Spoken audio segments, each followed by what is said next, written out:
Ilang watts or bulb ang pwede natin gamitin sa 15 ampere circuit breaker? Sa 15 ampere circuit breaker, gagamit tayo dito ng wire na size na 2.0 mm² o number 14. Sa 15 ampere circuit breaker, 80% lang ang gagamitin natin dito. 15 ampere times 80% equals 12 ampere. So ito na yon ang maximum load para sa 15 ampere circuit breaker. Dahil kung gamitin natin to ng buo ang 15 circuit breaker, so pwedeng mabsunog yung wire natin o malusaw or masisira yung 15 ampere circuit breaker dahil overloading na tayo niyan.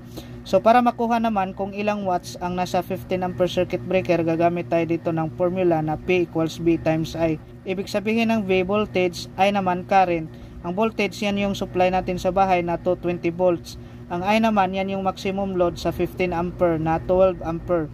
So 220 volts times 12 ampere equals 2,640 watts. So ito na yon ang maximum load na watts para sa 15 ampere circuit breaker. Example, ilang bulb kaya ang pwede natin gamitin dito kung ilalagay natin yan sa bahay natin. So example, gumamit tayo ng 15 watts na bulb kada isa sa bahay natin.